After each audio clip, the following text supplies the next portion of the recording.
بسم اللہ الرحمن الرحیم۔ السلام علیکم، ویلکم ٹو مائی چینل۔ امید ہے سب دوست ٹھیک ہوں گے۔ دوستو، آج کا جو میں ایک میدے کے لیے پکی بنانے جا رہا ہوں آپ لوگوں کے سامنے، یہ رمضان کے لیے اسپیشل پکی ہے۔ چونکہ 95% لوگوں کے میدے بہت خراب ہوتے ہیں، اور جب رمضان آنا شروع ہو جاتا ہے تو جو باقی 5% کے لوگ ہیں ان کے میدے بھی خراب ہونا شروع ہو جاتے ہیں۔ میدے کی بیماری کی سب سے بڑی وجہ ہم میدے کے ساتھ انصاف نہیں کرتے ہیں، مطلب ہمارے کھانے پینے کی کوئی روٹین معلوم نہیں ہوتی ہے، نہ ہم وقت پہ کھاتے ہیں نہ وقت پہ پیتے ہیں، اور خاص کر جب رمضان آتا ہے اور سحری شامل ہو جاتی ہے ہمارے روٹین میں تو ان سے میدے پہ بہت بڑا اثر ہوتا ہے، مطلب میدے میں بہت سی خرابیاں پیدا ہو جاتی ہے۔ اور اس کے ساتھ ساتھ ہم بازار کے جو گرم اور مسالہ دار چیزیں زیادہ استعمال کرتے ہیں، جس کی وجہ سے ہمارے میدے میں زخم پیدا ہو جاتی ہے اور میدے میں جلن، بدہضمی، گیس وغیرہ پیدا ہو جاتے ہیں۔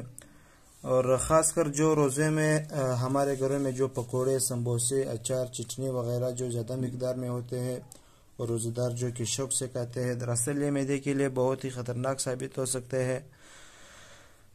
تو میدے کی ساری بیماریوں سے بچنے کے لیے آج آپ لوگوں کے سامنے ایک بہت ہی زبردست نسخہ تیار کرنے جا رہے ہیں، چونکہ بہت ہی فائدہ مند ہے میدے کے لیے، چھوٹے بڑے دونوں استعمال کر سکتے ہیں۔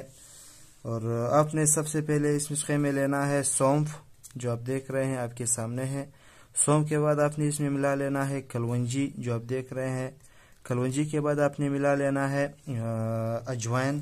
اجوائن کے بعد آپ نے ملا لینا ہے میتھی دانہ۔ میتھی دانہ کے بعد آپ نے ملا لینا ہے السی۔ یہ جو میں آپ لوگوں کے سامنے رکھ رہا ہوں یہ ہوتا ہے السی کے بیج، میدے کی زخم کے لیے اور انفیکشن کے لیے بہت ہی زبردست چیز ہے السی۔ السی کے بعد آپ نے ملا لینا ہے اس میں ہرمل، یہ بھی ایک بیج ہوتی ہے آپ کے سامنے ہے، ہرمل ملا لینا ہے۔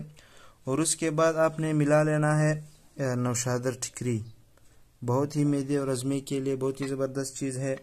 اور اس کے بعد آپ نے جو چیز ملانا ہے وہ ہے ہریڑ، سبز ہریڑ، جو آپ دیکھ رہے ہیں۔ ان سب چیزوں کو آپ نے خوب ملا لینا ہے۔ نسخے کو ایک بار پھر سنیے۔ سب سے پہلے جو آپ نے ملا لینا ہے سونف، اس کے بعد کلونجی، اور اس کے بعد اجوائن، اور اس کے بعد میتھی دانہ، اور اس کے بعد آپ نے ملانا ہے السی، اور اس کے بعد جو ہے ہرمل۔ ہرمل کے بعد آپ نے نوشادر ٹکری ملا لینا ہے، اور اس کے بعد آپ نے ملانا ہے ہریڑ زرد۔ اور ایک چیز جو آپ نے لاسٹ میں ملا لینا ہے وہ ہے نمک سیاہ۔ نمک سیاہ میدے کے لیے، ہضمی کے لیے بہت ہی بہترین چیز ہے، جو کہ ہمارے ساتھ ادھر پسی ہوئی ہے، اس کو آپ نے ملا لینا ہے اس نسخے میں۔ ان سب کو آپ نے باریک پیس لینا ہے۔ مکمل پسائی کے بعد اس کی پاؤڈر بن جائے گی، اور بچوں کے لیے اگر آپ نے تیار کرنا ہے تو اس میں آپ تھوڑا چینی بھی ڈال سکتے ہیں، نہیں تو ویسے چینی کے بغیر بہت ہی ذائقہ دار بن جاتا ہے۔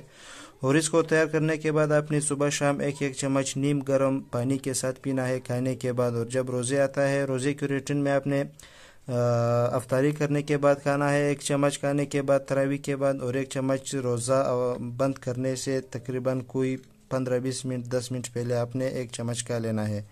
انشاءاللہ اس نسخے کے استعمال سے آپ کے معدے کی ہر قسم کی بیماری ختم ہو جائے گی۔ آپ کے معدے کی گیس، جلن، بدہضمی، تیزابیت وغیرہ جو ہوتے ہیں، انشاءاللہ ان سارے سے آپ چھٹکارا پاؤ گے۔